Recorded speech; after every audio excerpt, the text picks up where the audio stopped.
que c'est des rumeurs yoo xam ne gars yi dañ ko jël di ko distiller sur la toile pour gën a semer le doute chez les patriotes et chez les partisans du projet. D'ailleurs contrairement à ce li ñuy doon wax ni El Malick dafa dagg voyage am le voyage c'était prévu du 9 au 13 juillet donc daggul voyage am mais voyage am moo jeex. foofu laa bëggoon ñëw. voilà parce que man hier y a beaucoup de gens qui m'ont interpellé sur ça ma ne leen non loolu fake news la. C'est-à-dire que on veut juste créer benn panique chez vous. ok mais il n'a jamais été question que El Malick dagg voyage am parce que dañ ko woo pour régler cette question là. te loolu la presse bi yëpp xëy xam ne mais non xam nga dafa am yoo xam ne. gars yi dañ koy teg nii rek parce que xam nañ patriote ni ñu xëree. même maa ngi sax ñuy véhiculer naan le ministre du budget. muy Cheikh Diba. dem na tard dans la nuit chez le Khalife. waaw loolu tam jur pour bu ko def benn corrélation ak mais Cheikh Diba bu amee soxla ci Khalife bi ah. mun na faa def encore que man. C'est une information qui reste à vérifier. Donc, beaucoup d'informations ont été distillées sur la toile, histoire de semer la zizanie. Gars yi nekk fa nag ku ci nekk di expliquer motif bi ah ma ne leen loolu c'est pas votre avantage. Maintenez le slogan qu'on vous avait donné jusqu'ici. Diomaye mooy Sonko, Sonko mooy Diomaye. S'il y a problème. bañ ci xaaral kenn. S'il y a problème, les gens concernés vont le régler. Bien sûr. Et puis on avance. tey gis nga tey bu demoon ba problème bi ñuy wax au véritable sens du terme am. patriotes yi ci boppam ñoo koy régler. patriotes yi ñooy dem jubóole leen ndax njaboot gi yaatu na te ñoom ci ñoom ñaar ñëpp lañu am yéene. donc moo tax souvent il faut vraiment faire attention sur les démons de la division. surtout dafa am ñoo xam ne tey dañoo am benn projet seen projet mooy fexe ba Bassirou Diomaye Faye réeroog Ousmane Sonko. loolu mooy seen projet. moo tax boo xoolee durant tout le week-end les rumeurs les plus folles distribué nañ ko ci toile bi malheureusement nag am na des gens qui sont tombés dans le piège. dem ba def ci des commentaires yoo xam ne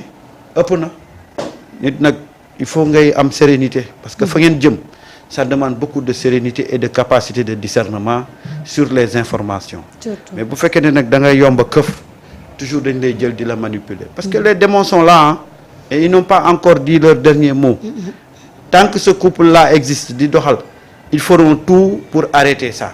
maintenant nag c'est aux gens de prendre leurs dispositions et de xool lan mooy solos ñoom seen li ñu nekk ñu ànd ci te di def la différence entre une information officielle et des rumeurs. mais gis naa ne nag rumeurs yi moom moo ëpp ci la gars yi di focaliser. d'accord Seydina Alioune sa jàngat yow tam par rapport ak. li nga xamante ni daanaka ñu bëri moom la ñu xëyee jàpp ni quand même problème am na au sein de l'État comme ni ñu koy nëbbee yaakaar naa ni nëbbutul sax nit ñi gis nañu presse bu bëri ci la ñu daal di xëy jàpp ni daal fi mu ne déggoo bi fa amoon amatu fa. alors c'est énormément de jibi rek lañu caméra yi te ngeen bàyyi seen caaxaan ngeen nekk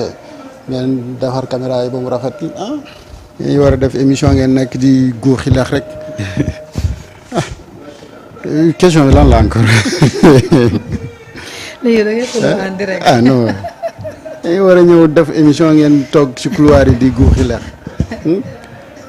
ayca bismillah. ci problème bi nga xam ne ñu bëri jàpp nañ ni problème am na diggante le président de la République ak le premier ministre. alors comme ni ñu ko jàngatee woon ci fan yi di génn. mooy que ni y a de ces choses yu nga xamante ni bu amee c'est de la responsabilité. personne morale au parti bi la de parler aux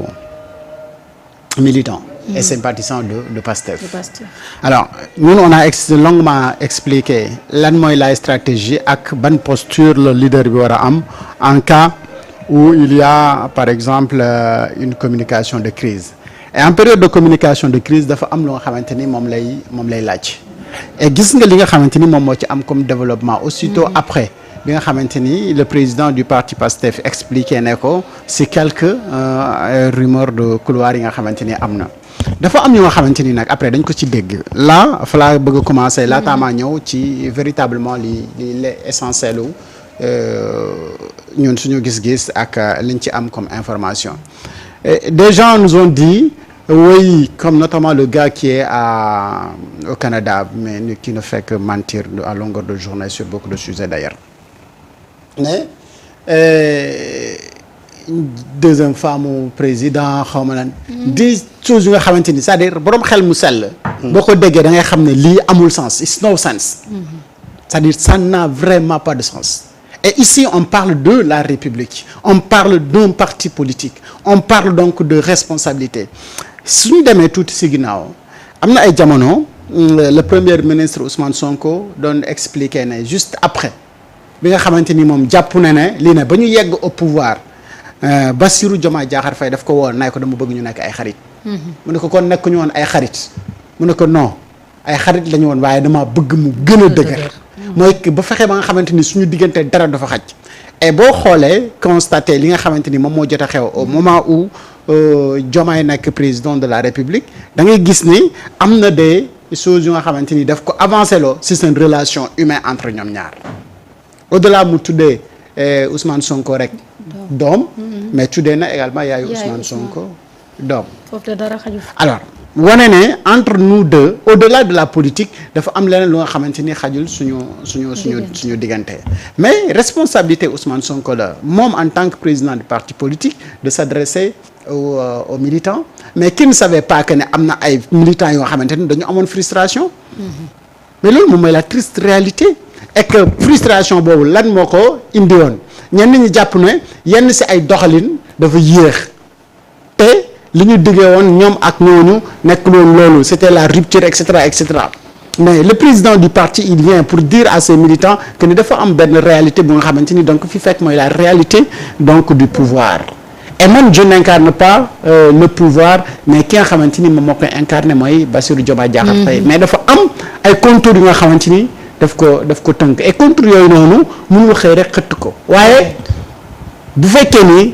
def na ni ma ko bëggee mais dinañu xëtt li nga xamante ni mooy contours yooyu noonu di ñu empêcher mu indiwaat ses militants indiwaat ay sympathisants am ñëpp gën a gëmaat li nga xamante ni moom mooy projet bi. alors ci rumeur yenn ñi mais ñeneen ñi également di nekk di wax lu nga xamante ni mais da ngay xam naturellement que ne xalaat bu fekkee da nga ko nekk di xalaat rek entre Bassirou Diomaye Diakhar Faye entre son leader de parti politique Diomaye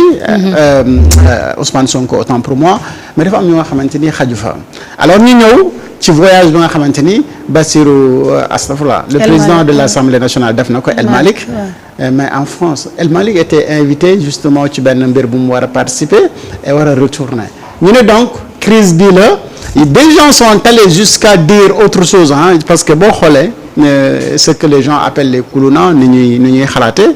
da ngay xool ba ñu ne ñii est-ce que ils réfléchissent pour l'intérêt du pays wala dañuy réfléchir pour nax seen bopp parce que nax seen bopp man parce que j'en ai discuté ak kenn il me dit oui je voulais avoir sa appréciation et tout ma ne ko non mais ici y a pas une chose à analyser le président de parti génn na waxtaan na ak militant bi ma ne ko jàppal benn mbir nag pour analyse bu simple comme yéen kulunaa yi noonu ngeen ko bëgg di gisee jàppal ne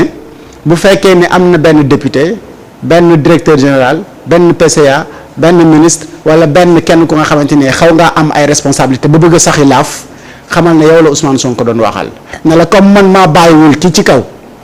président de la République waxuma yéen ñi si suuf di calli-callee nag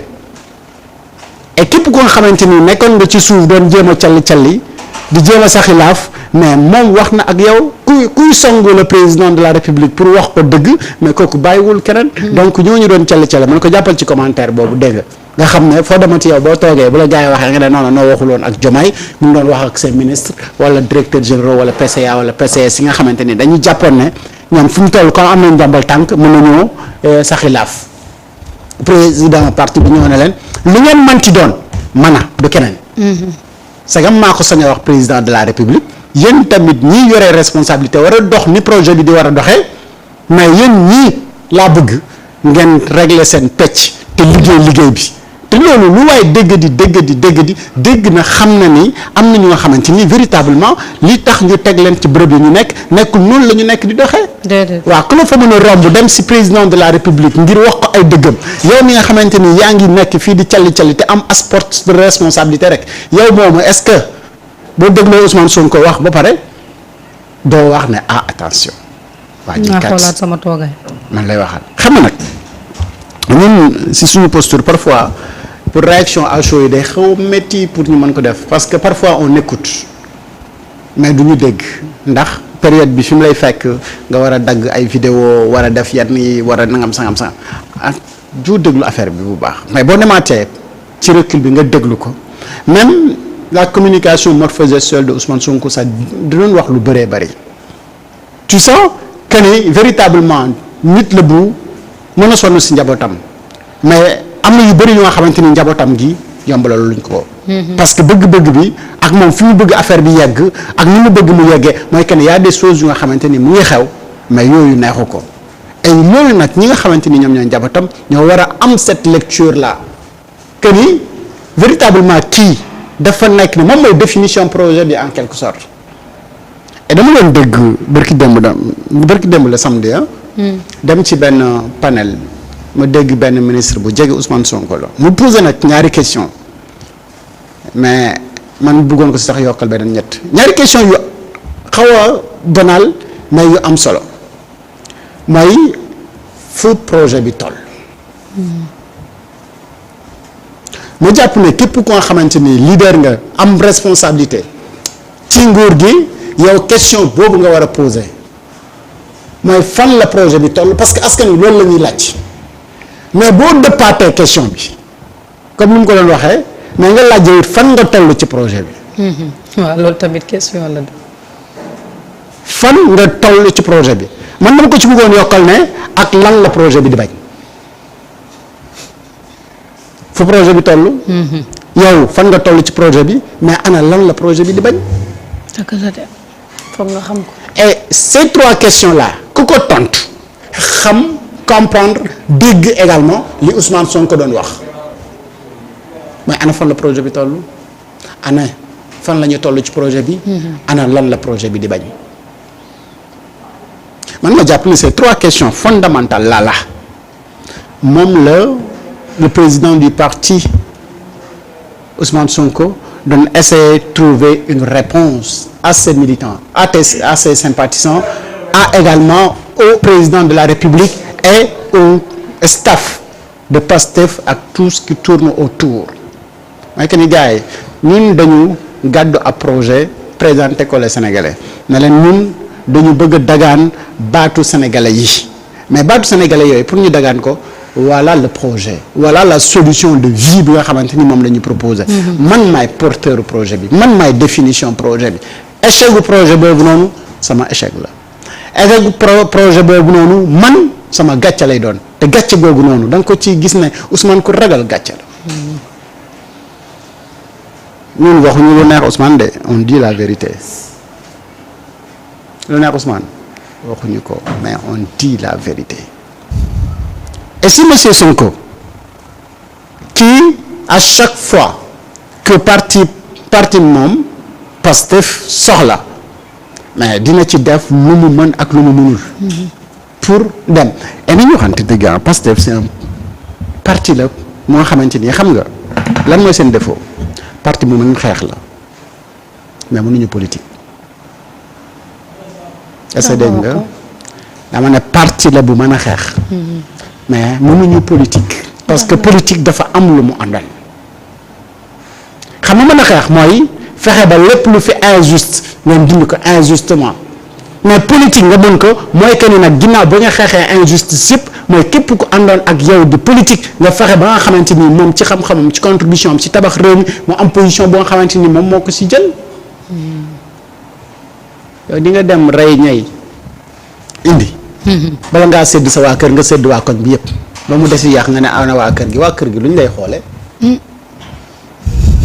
loolu dëgg la. alors donc il faut nga mën politique pour nga xam ne à un moment donné il faut faire la politique nous sommes tous des Sénégalais nous avons tous benn mérite de participer au développement du pays. Alors nous on s'est battu wala ñoom boog ils se sont battus pour yegg ñoom fi ñu yegg tey ci nguur mais ñoom ngay njëkk a sédd bala ngaa sédd keneen. puisque compétence yi am na si parce que ñoom ñoo comprendre lan mooy projet bi. ñoom ñoo xeex lan mooy projet bi lan mooy mën a expliquer ba ñu utiliser l'autre terme très courant bi gars yi di utiliser te mu nekk wolof te parfois péjoratif bala maa wax lan mooy ndeyu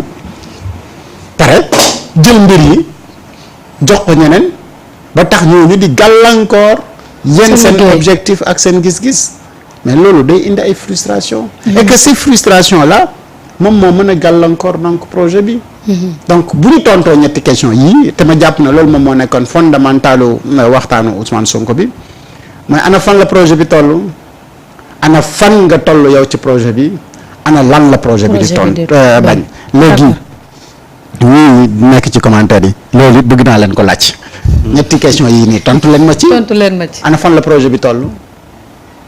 ana fan ngeen toll yéen ci projet bi ak ana lan la projet bi di bañ d'accord ensemble c'est des questions tellement pertinentes que les gens doivent se poser et je pense que bu ñu répondre à ces 3 questions là dinañu am début solution Top dafa wax benn affaire boo xam ne waa Pastef yi mën nañ xeex mais mënuñu politique xam nga man jàpp naa ne sax ci sama xel bu gàtt dañoo mën politique mais politique bi ñu foogoon ne mooy dox ci penc mi. moo fa doxul. dañoo. le politiquement correct. waaw ñu janool seen état d'esprit. moo méngoowul ak ñoom politique bi ñuy def. gis nga Top Pastef voulait vraiment assainir le paysage politique créer une autre façon de faire de la politique parce que jàpp na ne après avoir bi ñu xeexee ba pare. élection yi jeex na. Sénégalais bépp boo xam ne yow yaa ngi ci penc mi li lay intéressé mooy comment maintenant tourner la page politique pour aller vers les enjeux. Voir comment développer ce pays parce que c'est-à-dire que quelque part naïveté boobu moo ko jàppoon ndax dafa jàpp ne ñii kat ay jantal lañ dinañu def dinañu continuer di doxal ci penc mi vraiment ku ci nekk jël sa yéene ci Sénégal bu rafet teg ko ci mais dafa dem ba si digg bi li mu bëggoon ñi ngi ko seqal. lañuy doxee léegi nag il faut réadapter les positions il faut réadapter le comportement sur la place publique parce que yéen la ngeen bëgg ci réew mi